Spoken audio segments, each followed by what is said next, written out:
I'm recording. Okay, 3, 2, 1. Hi, this is William Ramsey. Welcome to William Ramsey Investigates.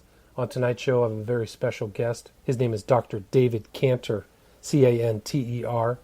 He's coming to us from the UK, and we're going to talk about his original book that he published about criminal profiling or using investigative psychology. The title of that book is Criminal Shadows: Inside the Mind of a Serial Killer. Published originally in 1994. There's a recent publication on December 21st, 2015. He's also written Investigative Psychology, Offender Profiling and Analysis of Criminal Action in 2009. Another book is Mapping Murder, The Secrets of Geographical Profiling. That recent publication or republication was 2019. And also Forensic Psychology for Dummies.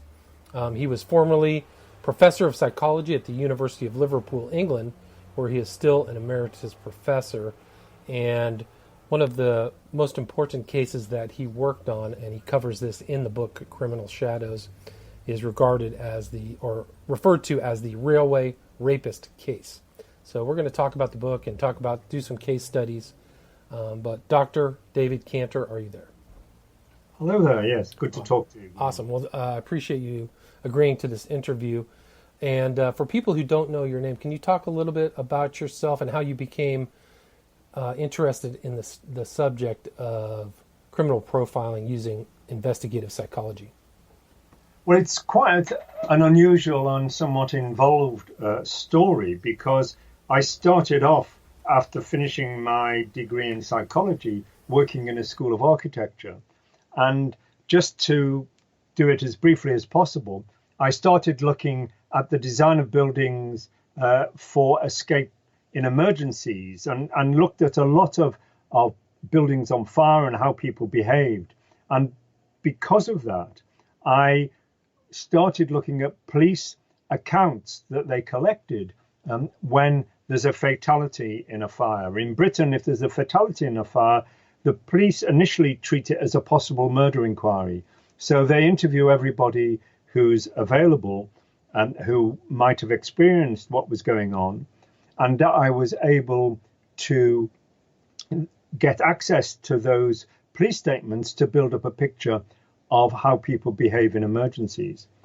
And because I was doing that, when the British police at Scotland Yard began to be aware of what the FBI were claiming was this great breakthrough in offender profiling, they started looking for an experienced senior psychologist in Britain who could give them some advice about it, about these profiles. I mean, quite rightly, the British police who were looking at the claims coming out of the FBI, they were suspicious. They thought either this was being oversold, because I'm afraid we do have this view in Britain sometimes that there's a tradition of really pushing and publicizing things which might not have quite so much stature as being claimed.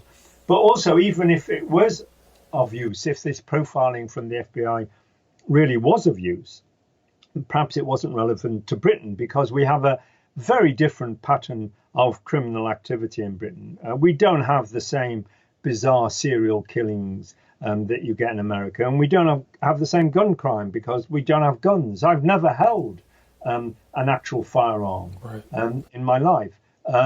So they were the British police were quite curious about that, and they found their way to me because they'd heard I'd been working with police witness statements and analysing something close to criminal activity, and asked me if I'd have a look at this profiling claims that were coming from the United States. Well, when I looked into it, what I realised was that the FBI were really operating like experienced, intelligent, well-informed police officers. That there wasn't really any proper research behind what they were doing. Therefore, I said, look, there's interesting ideas coming out of Quantico, out of the FBI training center, but there's really no substance to it. What we need is some proper research.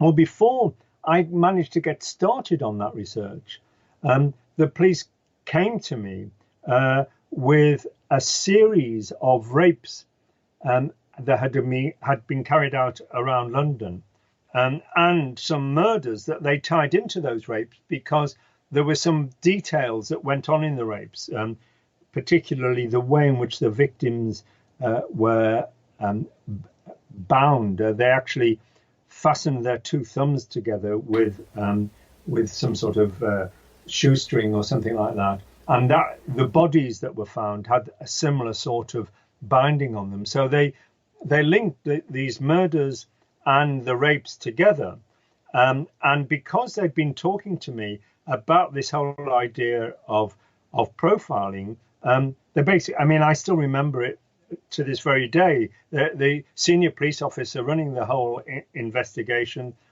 said to me, can you help us catch this man before he kills again? I'd not had any involvement with the police. And you were a professor in Liverpool at the time, and these were. Well, actually, I was a professor in the south of England, in a university called University of Surrey, which is in Guildford, which is about it's about an hour's drive from London. So I was in the south of England at that stage, and I was nearer London, and therefore nearer the whole investigation process. So I actually became part of the investigation team and prepared some account of these of the unknown suspects based on my background work actually in architecture. In 1977, I published a book called The Psychology of Place that studied and reviewed how we make sense of our surroundings, how we use them, how we build up mental maps of what is going on in our surroundings. And that, together with the study of patterns of behavior from the work on what happens in emergencies, I drew on those sort of basic principles to give some guidance to the police. And it turned out to be very useful. The police actually, once they'd arrested the man and realized they had the right person, they got in touch and they said, the advice you gave us, David, was very helpful indeed. And on the back of that, I then began to be asked to help on other cases. And because I was being given information about other cases, I was able to start building up a database, a dossier of what goes on in crimes and what sort of things different criminals do and how that all operates, so that I was able to start building up a research framework. And so in around about 1991, I realized that there was a whole area of psychology of relevance to police investigations that didn't have a name. And it was not just profiling. It was how you interview offenders, how you interview victims, witnesses, all sorts of issues like false allegations and false confessions, lots of psychological issues. Issues about police decision making, what influences how police make decisions, how you can inform those decisions much more effectively. And I realized this whole bundle of activities all related to each other. How you collect the information in an investigation, how you make inferences about it, how you then turn those inferences into actions that can be performed by the police to get more information and eventually bring the case to court. All of that operated together, and I gave it the name investigative psychology. And somewhat to my surprise, I found an awful lot of people wanted to study that with me. And I very quickly had a big group of very capable students working with me. Lots of cases about over the next few years from over the 1990s. I perhaps contributed 100 investigations, but really more importantly, built up a research base and a whole set of theories and methodologies to develop the new discipline of investigative psychology. And that was so successful that a much more major, larger university, the University of Liverpool, were very keen to attract me to be based there with my team of researchers and graduate students. And that's when I moved to Liverpool. Really in 1995, I was already set up at Liverpool running a master's program in investigative psychology and having a number of doctoral students. And it just took off from there, the whole field of investigative psychology. And it was rather pleasant from my point of view, because the University of Liverpool was where I got my degrees, my first degree and my doctorate I got from the University of Liverpool. So I was really returning to my roots and was really there for about 15 years, developing this whole field of investigative psychology.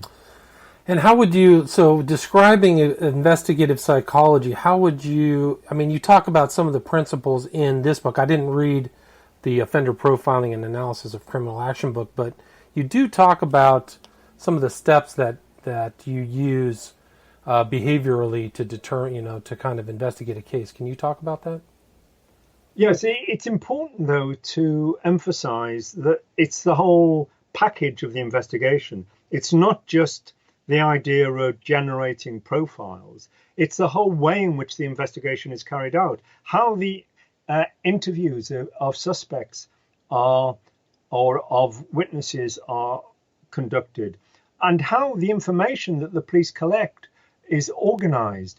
I mean, one of the things that sets an investigation in process is that the police are told something, they have some information. Well, how good is that? How effective is it? How can they improve it? How can they systematize it? How can they organize it so that they can see the patterns within it? That's a very important part of getting going. And in the early days, I used to give the police a list of the information that was needed in order to be able to give them some guidance in the investigation. And in the great majority of cases, they then solve the case without me needing to do anything else other than to say, have you got some aerial photographs of the crime scene where the body was found? This may be helpful to you in understanding the overall pattern. Have you checked through the whole sequence of events? Have you interviewed people carefully and used lots of the psychological techniques we know to help people to remember what's going on? And if you do all that effectively, that will often help the police to solve the case. The issue of what you do with that information, which in a sense is what profiling is, because I recharacterize profiling as what I call the profiling equation. You have the actions that occur in the crime, and you're trying to make inferences about the characteristics of the offender. How can you build a picture of what enables you to convert those, what you know about what happens at the crime, where it happens, when it happens? How can you draw from that something that will guide the police investigation? Right. And I'm a great believer in simple, if you like, behavioral issues. Some profilers talk about getting into the mind of the offender. Well, I think that's nonsense. In a police inquiry, it doesn't help much to know that an offender doesn't get on very well with his mother, or that he's got some sort of strange sort of way of seeing the world. What you need to know is, will he be in the police records anywhere? Where should we be looking for? I mean, one of the things that we found, for instance, in our research was that many rapists have a previous criminal history for burglary. So instead of just looking for offenders who've been charged with some sort of sexual offence, perhaps you should be looking for people who have some sort of theft activity that is similar to the rape activity. For instance, if they climb into a house in order to find an isolated victim, are these people who have a history of actually being burglars who climb into a house. If they grab somebody in the street, is this somebody who has a history of generalized aggression? So it's that idea of building up the inferences of what the police can actually deal with. And there are two crucial things that are useful to the police. One is whether or not the offender is in the criminal records at all, whether they, as we say in Britain, whether they're known to the police. And if so, whereabout in the criminal record should they be looking? And the second thing is the location in which the individual may be based.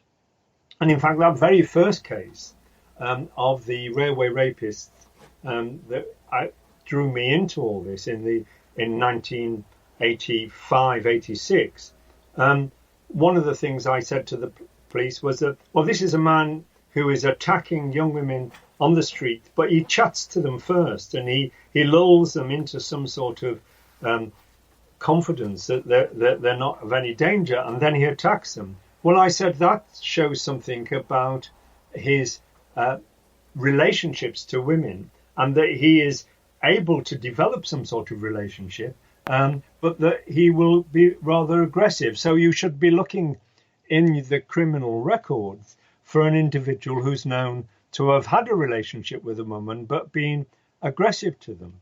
The other thing I pointed out was that where the crimes occurred had a sort of pattern to them, and they were likely to, certainly the early crimes, were likely to be close to where the offender had a base. And I discuss obviously all of this in detail in Criminal Shadows, and to some extent some of the geographical aspects in the later book, Mapping Murder, which is now an audio book, interestingly. I don't know quite whether it'll keep people awake at night, but in those books I discuss these ideas of the location of crimes, which comes out of my background in the psychology of place and how people make sense of their surroundings. That led me to think, people can't be in more than one place at a time. We know criminals don't often travel very far to commit crimes. So sometimes they will go some distance, but often if the opportunity is local, they'll do it. They commit the crimes locally.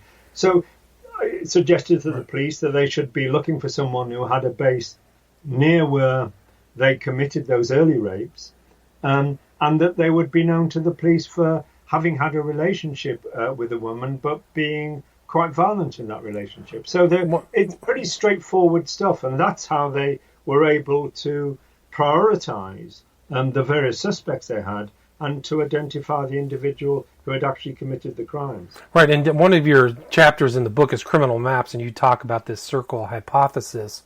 But also what's surprising to me is that you would find that 80% of the offenders would be inside the circle.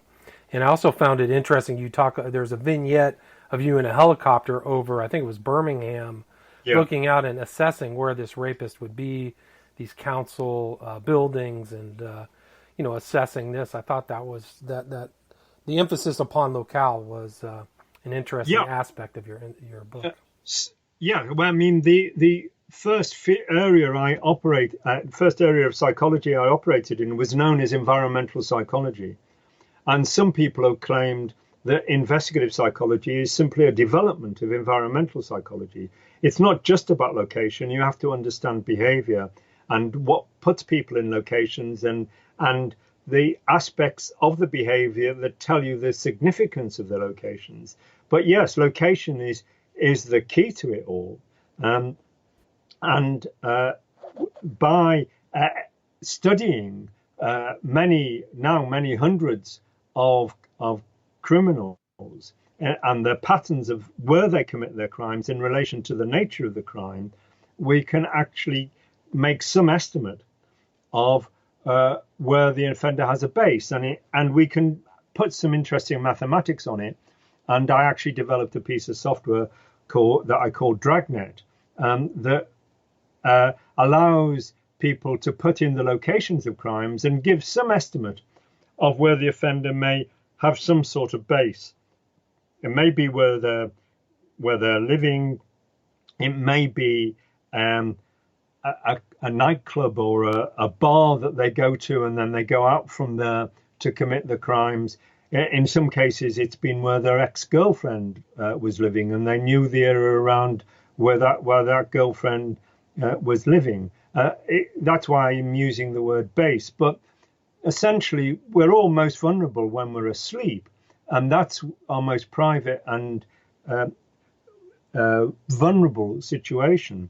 And so I always think of a base as where a person may be sleeping for the night, and that can, in a reasonable proportion of cases, be estimated from where the crimes are committed. Right. And I mean, you use that kind of example within the railway murder cases where there were the original cases, but it started to branch out from the central kind of circle where I think the guy's name was John Duffy was operating. That's right. The interesting thing about that was that the behavioral patterns across a series of crimes showed a development in the planning and determination of the offender. In the early stages, it was at the weekend, and there was even some suggestion that they sort of apologized to the victim, but the murders occurred much later in the sequence and were much more planned.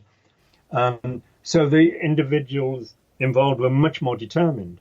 And when you looked at the pattern of the locations, you saw that they were moving outwards from an area of northwest London, moving out about 30 miles north, east and south from that central location. So the idea that they were becoming more determined, more planned, suggested to me that in a sense you could almost run the film backwards and say in the early stages they really weren't thinking too much about what they were doing. It was very opportunistic, and therefore that's where they would have a base. And I've never found that pattern in any other series of crimes ever since as it happens. And I think that's partly because the British police have become much more effective, and we just don't have long series. I mean, there was something like 30 rapes and 3 murders all tied in together. Wow. We don't have that sort of major crime spree in Britain these days, the way we did in the 1980s. And you also talked a lot about the book. The common theme was the criminals learning and trying to get into their behavioral patterns and how they adapted as the crimes went on. Can you talk about that? That again challenges the idea of a profile. You know, journalists often ask me, "Oh, we've got this case. Somebody's just done something really nasty and horrible. Could you give us a profile of the individual and what causes serial killers?" And I always point out that these particularly serious crimes evolve and develop with the individual, and the individual learns from committing crimes and getting away with them. If somebody commits a murder of a stranger because they're angry with people, or because there's some sort of sexual component, or there's some bizarre thought processes, but if they commit that murder and get away with it, they're then very dangerous because they know how to do that, and the psychological processes that gave rise to it are still present. So they'll go on to do it again, but this time they'll be more wary. They'll know the risks they took last time, and they will be more likely to get away with it. And as they move on, they will become basically more skillful in identifying vulnerable victims and in getting away with the crime. So in a sense, when people say to me, what causes serial killers? I say, well, it's actually incompetent policing. Because if the police had caught the individual after the first murder, they wouldn't have developed and moved on to commit. So right. that we all learn and develop over time in various ways. And you've got to think about criminals in terms of the learning and development. You can't do a profile of an offender now. You have to think about how they've come to that. And in fact, the early crimes, there are much better indications than later crimes. Because, in that case, in the railway rapist case, it sounded like Duffy and his accomplice got more. You you said they got more assured and to dominate, and that's why they kind of egged each other on into greater criminality. That's right, and they planned it more, and they sought out victims more cleverly, and they decided to kill because they realised that the victims could operate as witnesses, and so they decided to kill the victims. Yeah, that's terrible. As far as like some of these others, you've worked on a lot of like rapist type cases. Can you talk a little bit about the Manchester case and how you analyzed and investigated that? Yeah, there were a series of rapes around Manchester, in the south of Manchester. Manchester has, in the sort of north of England, has a huge university population. There are something like 3 or 4 universities there. There's something like 50,000 students in a relatively small city, and there had been 9 rapes in which an individual had climbed into apartments where there were women sleeping on their own and had raped them. And the police were trying to find these individuals, the individual who had committed these crimes. And they came to us. They actually sent 2 police officers down. I was still in Surrey then, and in the south of England.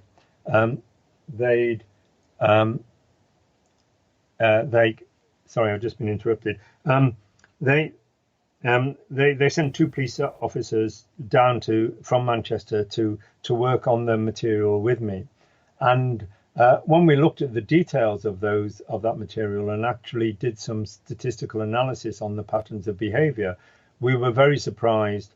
I was working then with a police officer who was assigned to me to work with me on this material.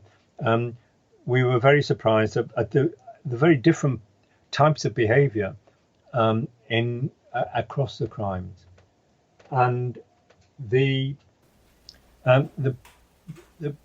because of the earlier case in which Duffy had the railway rapists and murders had gone on to kill, we were a bit worried that we were seeing a pattern of behaviour developing that would become even more violent. So we produced a report around this, questioning the variety of behaviours. And as not long after we sent the report, the police got back in touch with us and said, well, actually, we've now got DNA from 3 of these crimes, and there are 2 different DNA patterns.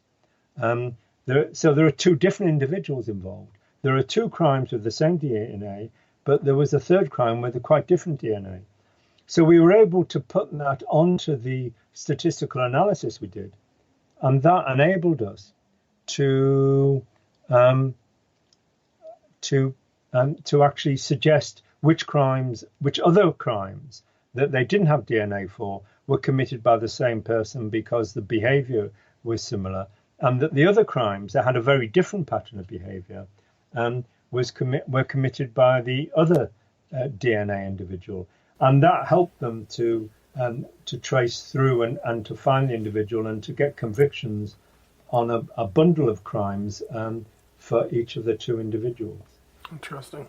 And you, at a certain point early on, you traveled to Quantico, Virginia, correct? You met Roy Hazelwood and that's right. After the success of the very first investigation and the increasing involvement with the police, I can't remember if I think we were invited. The police officer who worked with me and I, the 2 of us were invited to Quantico to meet up with the people there, and it was Roy Hazelwood, John Douglas, and Bob Ressler were the people that we met, and we learnt about their processes and what was going on, and indeed we gave some lectures to them about the things that we were doing. Interesting. And what was your overall kind of impression of the FBI, and any other impression about these well-known profilers? There are a few things surprised me. For a start, I realised that we're all quite liberal individuals. They weren't the sort of hard-nosed rednecks that I might have expected. And they were all very intelligent. They were all highly educated and widely read.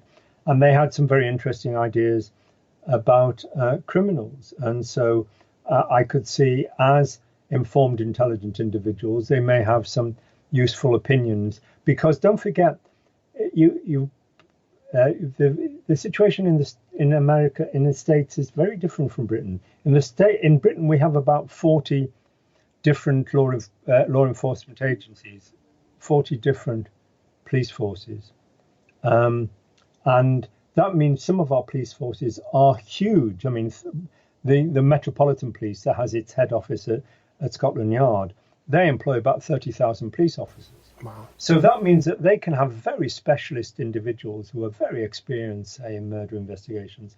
It's quite different in the United States. In the United States, there's thousands, perhaps 15,000, 18,000 different law enforcement agencies, often only with a very small number of people involved. So they don't have a lot of expertise. So if an unusual crime occurs, they need some guidance as to how to investigate it and think about it. And the FBI was set up to contribute to that, to improve the overall quality of local police investigations. So the people at Quantico, these special agents who run the training courses, their job is to try and improve the general investigative skills and legal understanding of these people across the United States. So I could see how these people I met, Douglas Restler, Hazelwood, how they could be of use to the police. But what I realized is that they had absolutely no background in psychological research. And they didn't really know what research was about and how to do it. And in fact, I remember quite distinctly that John Douglas said to me, I'm not interested in research. It'll only interfere with my intuition. Wow. Well, I come out of a very scientific psychological background. And, I just couldn't think of offering up an opinion unless there was some scientific basis to it, some evidence, some facts you could draw on. So I realized that was another thing that made me decide to get away from the idea of profiling, which is got a whole mythology surrounding it. Yes. And really develop a new discipline with a different name, which is why I came up with investigative psychology. I mean, I think that their thing was the behavioral science unit. So, They knew. Sorry to interrupt, but they knew the labels to put on things. Right. Gotcha. But there was no real behavioral science there. I'm sorry. No. The interviews they claimed that they did, as it happened, I went round Trent State Prison, which is a maximum security prison in America, and I spoke to the warder there and said, "Did you have these FBI guys coming around interviewing any of your serial killers?" And they said, "Oh yeah, we found one or two who were prepared to talk to them." In other words, the sample, even from the starting point, the sample they had was highly selective. It was a very small sample that they talked to. Perhaps I think it was 23, something like that. Wow. Very small sample of people they spoke to, and they were highly selective. They were volunteers, so they tended to be capable, intelligent, Right. white individuals, not at all representative of serial killers at large. And then that's an interesting point, Doctor, because right now this show Mindhunters, which is on Netflix, is showing these kind of most famous or infamous serial killers, and it's really not a broad representation of all offenders for certain. It's not that, and also the interview process was totally unstructured, never systematically analysed. They just pulled out these ideas of organised, disorganised offenders, which we've shown in a number of publications just doesn't hold water if you actually do the proper research on it, collect the data and analyse it properly. In fact, if you're going to commit murders and get away with it over time, you've got to be reasonably organised. So the idea that this disorganized serial killers doesn't make a lot of sense. But it was never a proper interview schedule anyway, and it was never properly analysed. That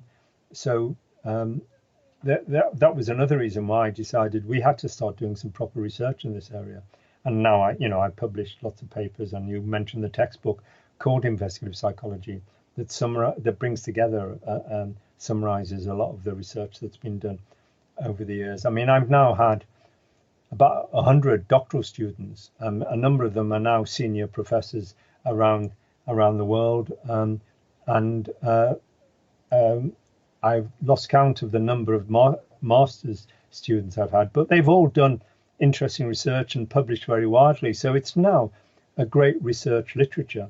And the people at Quantico never really became involved in that, although they have over recent years. The people who are there now have been very interested in the research I've done in my students and colleagues, and they have started doing a bit more research. And in fact, quite a very capable doctoral student of mine who became a colleague of mine at Liverpool University eventually took a job at City University in New York, Gabrielle Salfati. And Dr. Salfati, I know, has been doing some serious research with the FBI now. So they've moved on from those early days. But those early guys,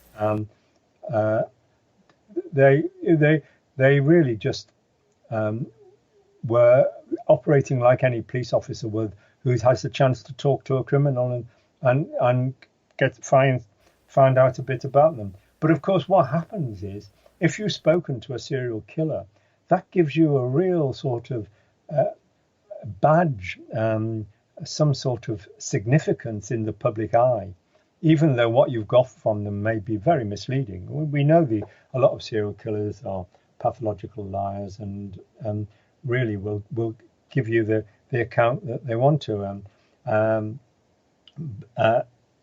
Bundy would talk to anyone, because he just enjoyed talking off about himself and his activities. Right. So, all of these things, they just they started, particularly John Douglas, started living off having spoken to these guys. It's just a very strange phenomenon, this, that if you've spoken to a really nasty criminal, somehow or other, it gives you some significance in the public eye, even if you've not actually done anything very useful with what they've said to you. Right, and I mean, he's made an industry. He's just book after book with ghostwriters as well. I don't even know if he wrote one of the books that I read, so I'm not really sure, but he's sold a lot. Yeah, it's and I've contributed to a lot of television documentaries over the years, and what I've realised is that all they want to do, these television producers, is to tell the crime story, because that's what people are interested in. Crime fiction is what grabs people. The story of a crime is what people want to hear about, but they want to have a reason. They want to have an excuse for telling those crime stories. And so they bring in an expert to comment one way or the other on those people and what they've done, and that makes it seem as if there's some serious intention. But in fact, I've stopped contributing to 9 out of 10 invitations I get to comment on documentaries I turn down, because I know they're just going to take a few seconds clip here and there from me to make their program seem a bit more serious, when all they're actually wanting to do is to tell the story. Interesting. Right. Well, my experience with some of these so-called true crime documentaries is they're not that true. So, very selective facts. So, particularly the West Memphis 3 documentaries. But, Doctor, we are now at 40 minutes. Is there anything else you would like to cover, or anything that I've missed? No, well, just this last point, actually. Okay. I'd just like to finally... We don't expect fiction to be really that close to fact when we watch exciting television stories, and we shouldn't be surprised when these documentaries, the presenting themselves as fact draw a lot upon fiction. And these two things mold into each other in a lot of the documentaries. So that's the central point I'd like to get across to people, is they really have to take the accounts that are given in the public eye very cautiously, with a large pinch of salt, that really there is a developing research discipline. And I've noticed in some crime fiction now, some of my work is actually quoted, but without obviously saying that it comes from what I've written. But it's practically the words taken straight out of my book, Criminal Shadows, or Mapping Murder in particular, or even Forensic Psychology for Dummies. People are beginning to draw on that material particularly for fiction. So I think the word is getting out there that good science in the end will survive. Excellent. All right, so it was Dr. David Canter, Canter, Criminal Shadows, Inside the Mind of a Serial Killer. Thank you very much for your time. I really appreciate it. Great book, too, by the way. A lot of insight for me. As a layperson, I learned a lot. Excellent. Well, I'm glad you liked it. And there's a lot of material on my website, by the way. Okay. I've put a lot of papers, and there are videos and my blog and links to my Twitter account, davidcanter.com. All one word, right? All one word, davidcanter.com. I'm more than happy. I've spent all these years writing this stuff. I want people to read it. Excellent. Well, it's davidcanter.com. Is that correct? Good talking to you, William. Okay, excellent. Have a great day. Thank you very much. Thank you. All right, bye-bye.